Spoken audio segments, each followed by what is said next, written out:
America the beautiful. America, this is quite serious. America, this is the impression I get from looking in the television set. America, is this correct? Allen Ginsberg, America. Silent and small, his white-tipped quills chilled this winter, a black groundhog emerges from the margins. He wants nothing of the 12 white men unfurling in their dark cloaks, each asking him a question for which they've long chosen an answer. A whole nation waits in front of them.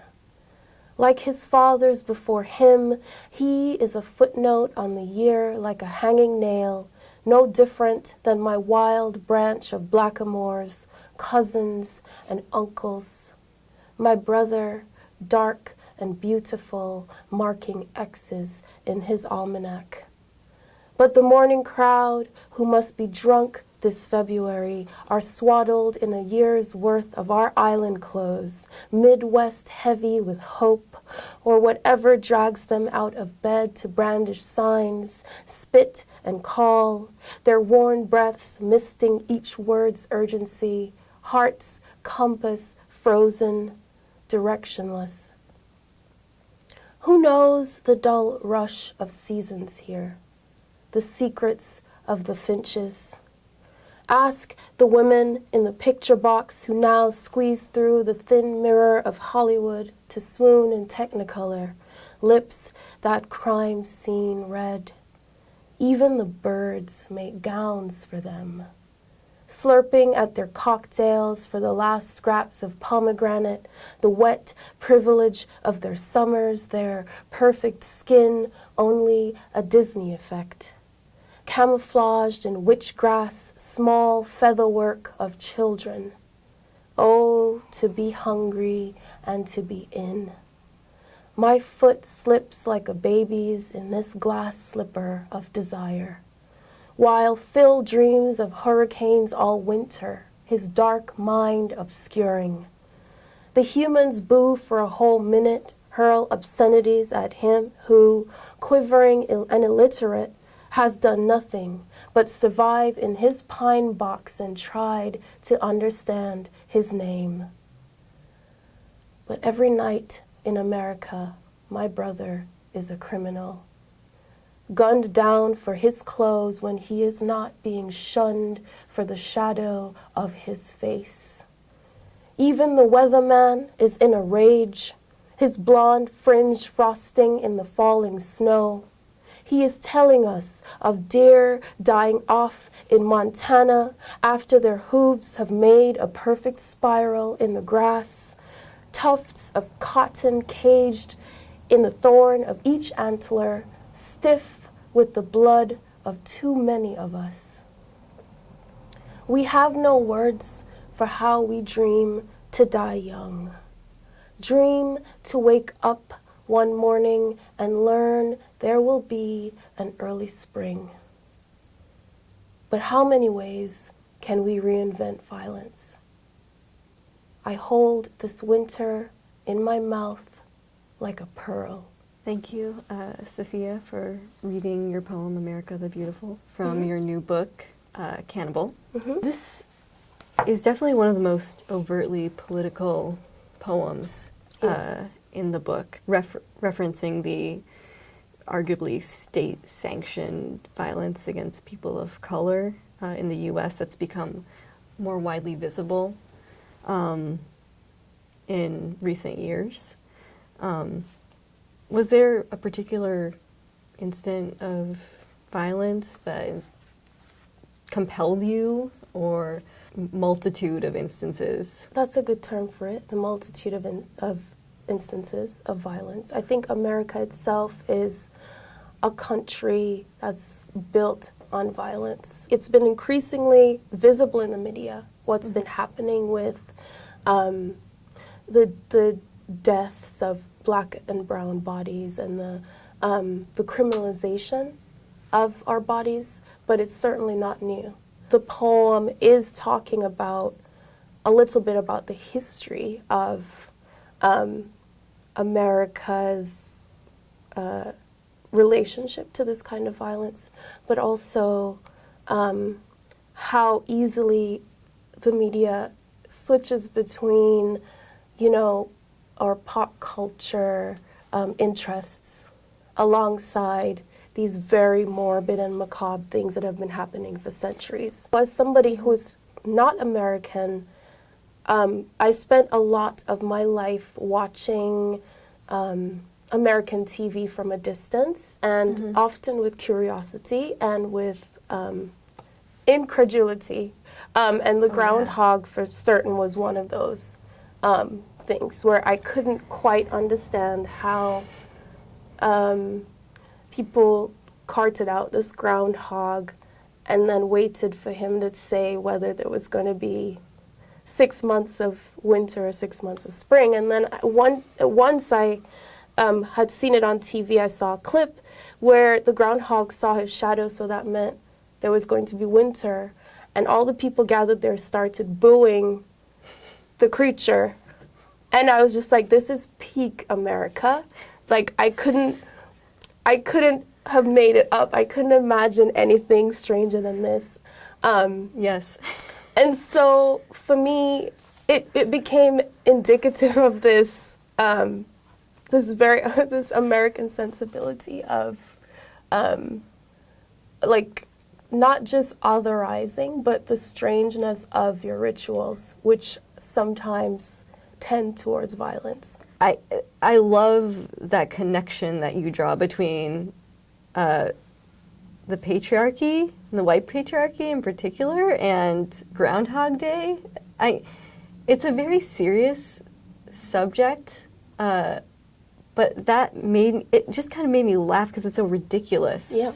And you have the Disney effect, quite soon followed by the figure of the African American male, who has done nothing but survive in his pine box. And tried to understand it's absurd. His name. Yes. Yes. Almost as absurd as a groundhog named Punxsutawney Phil. Yes. Right. Yes. But yes, so sort of that was the genesis for this poem. Well, thank you for sharing it with us. Thank you. Notes on the State of Virginia, 2. February, I am an open wound. Woman discarded and woman emerging. Scars devising scars. To live here, we know precisely how to be haunted. Sundown sun, a sterile sky come running, sweet gallow grass whistling, ghosts. All year we learn that chainsaw hymnal. Outside the lawn, another excavation. Slave quarters found concealed in the student dorms. Buried rooms choked, sounds bricked off. 2 centuries' thorns may break sudden bloom. What can we say? No one speaks of it. I dream pristine. And skirting the caution tape instead, we clasp hands with each other in complicity. Somewhere, the ghost arm of history still throttling me. This taste of old blood on the wind, the crouched statue of Sacagawea shrouded behind the pioneers. Creature of unbelonging, unname a new silence. Magnolia explosion, its Leviathan shade. Then fall, what sick Messiah, fall, I am coughing in the aisles again. Where bare triage of voices pour molasses in my ear, where a bald insurrection of tongues. Then squashed rebellion, scrutiny, indoctrination. To live here, we know precisely how to be hunted.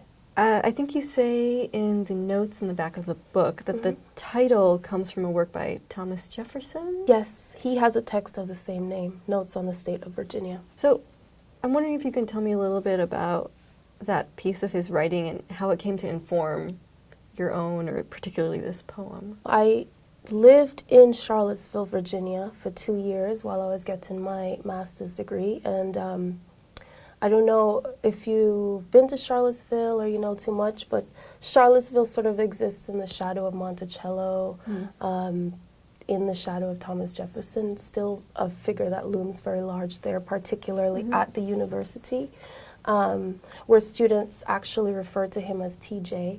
Oh, really? And I thought that was one of the strangest things. Again, we're coming back to American history and American rituals, and being an outsider, observing that. That I felt that there were often times where the history of Charlottesville itself and of Monticello and of the University of Virginia was not spoken about. It was kind of like cauterized a little bit. While I was there, they discovered these slave quarters concealed and bricked off beneath the student dorms in the basement. And I was just like, wow, this is intense, and this is also a part of history that no one is talking about, you know? Who built the rotunda, right, that's ascribed to Thomas Jefferson? Slaves built it. Yeah. Who built Monticello? Slaves built it. And so... He gets all the credit.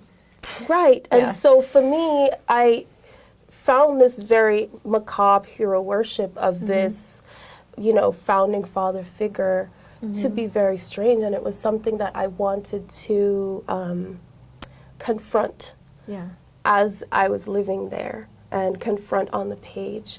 And, you know, I started the series, you know, I found his text notes on the state of Virginia, where he's doing this, like, surveillance of the state. And I discovered that in that text he coined certain words. So the word, like the word belittle, which I use in the first poem in the series, the word belittle was invented by Thomas Jefferson. And so I'm always not only interested in the history of things, but the etymology of the words that come down to us, right? And so for this poem, I'm talking about the history of the place I was living in, that it was hard to ignore. I would walk around in the town, and you would see this giant statue of Robert E. Lee, or you would see a statue of Lewis and Clark, where it says they discovered the New World. And then there's this Sacagawea crouched down behind them.